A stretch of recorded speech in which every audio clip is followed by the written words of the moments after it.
Hospital থেকে আসার পরে সাধারণত একদিন পর পর গোসল করাতে চাই, কিন্তু আম্মা দেখা যায় যে গোসল ছাড়া থাকতে পারে না, অস্থির লাগে। এর জন্য গোসল করতেছে। তো বললাম জল্প পানি দিয়ে করে নাও। আর আমি এই যে ঘর বাড়িগুলো মোটামুটি গোছায় ফেলছি, এই কিচ্ছু না করতে ইচ্ছা করতেছে না। এবার ঈদ মনেই হচ্ছে না। আম্মা অসুস্থ ছিল, তারপর আবার ওয়েদারটা খারাপ, ওয়েদারটা ভালো না, সব কিছু মিলে আমার কোনো কিছুই ভালো লাগতেছে না। তো যাই হোক, মোটামুটি গোছানো শেষ, এখন জাস্ট মুছে দিলেই হবে। আর আমি এখন গোসল করে জাস্ট ফ্রেশ হয়ে যাব। আর এই যে বাইরের ওয়েদারটা মোটেও ভালো না, একদমই খারাপ, একদমই খারাপ। মনে হচ্ছে আবার বৃষ্টি আসবে। বৃষ্টি গেল এই মাত্র, কিন্তু বৃষ্টি আবার আসবে, মানে একদম যে চলে যাওয়া সেটা না, কিছুক্ষণে হয়তো মানে বিরতি দিছে।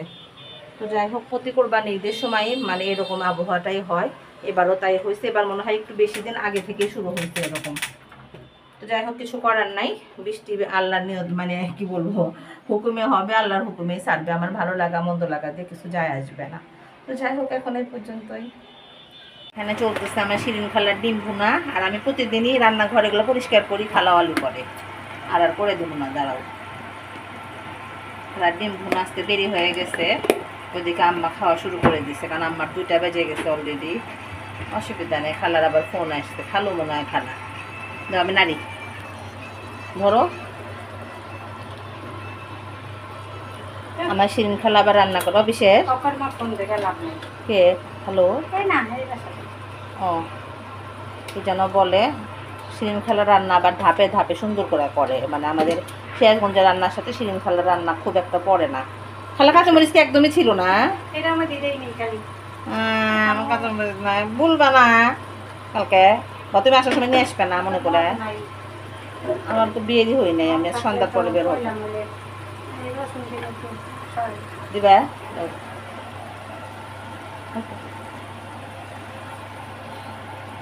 খালা করবে এই ডিমগুলো ভুনা। হ্যাঁ, তারপর ছেড়ে দিবা পরে আরো।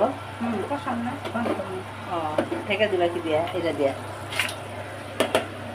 ঢেকে দিবে। তারপর খালার রেসিপিতে নাক গলান যাবে না। মিশন ভাত খেতে বসতে, আম্মা যেহেতু সিক, রোজা রাখতে পারে নাই। আর মিশনকে আমি রোজা রাখতে দেই নাই, কারণ রোজা রাখলে মিশন পড়তে চায় না। আর যেহেতু সবাই টেবিলে বসে নাই, এই কারণে আর ভাতটা আলাদা বাড়ি নেই, ঠান্ডা হয়ে যাবে। অনেকে আবার পাতিল দেখলে বলবে পাতিল কেন, পাতিল কেন। পাতিল হলো এই কারণে, জাস্ট দুজনে খাবে, আর তো কেউ খাবে না এই কারণে। তো যাই হোক, এখানে আছে আম্মা আর এখানে আছে মিশন। এক অপূর্ব দৃশ্য, এর চেয়ে সুন্দর দৃশ্য আর হতেই পারে না। কিন্তু মিশন তো একদম টাইমলি খেতে পছন্দ করে না। চিংড়ি মাছ মিশনের পছন্দের। আর সবাই চিংড়ি মাছ বলে যে পেঁয়াজ দিয়ে ভুনা করলে ভাল লাগে, কিন্তু আমার ছেলের কাছে আলু দিয়ে ভুনা করলে ভাল লাগে, তাই না বউ? এর জন্য সেটাই করা হয়। আপনারা একটু ইগনোর করবেন। পেঁয়াজ দিয়ে করলে যে ভালো লাগে সেটা আমিও জানি, বাট মিশনের জন্য কিছু করার নাই। মিশনের জন্য সব কিছু আমাদের স্যাক্রিফাইস।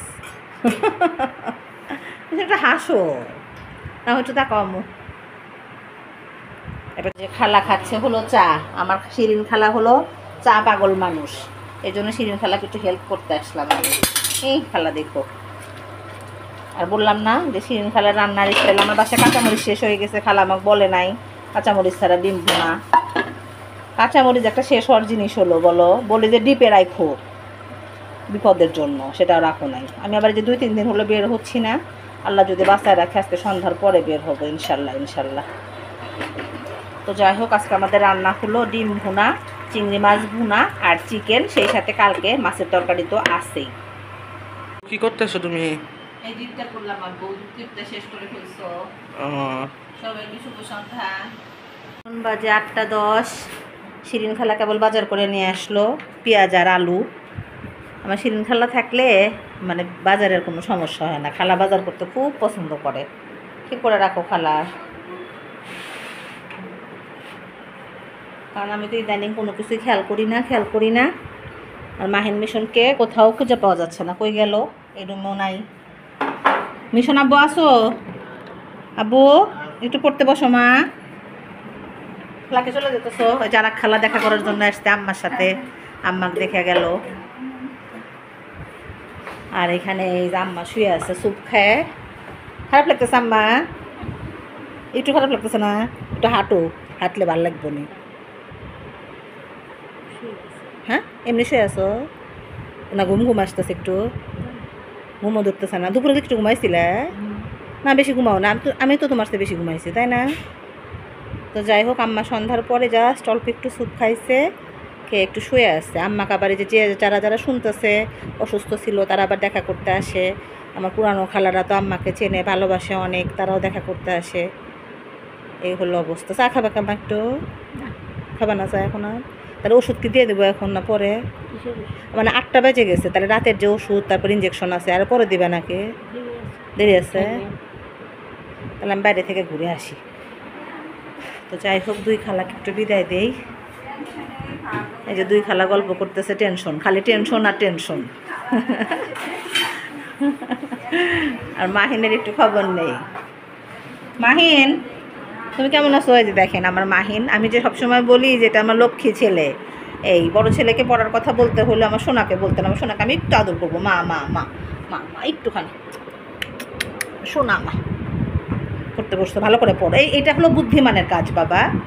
বুদ্ধিমান ছেলে তারা সময়কে সঠিকভাবে ইউটিলাইজ করে তোমার মতো, জানো?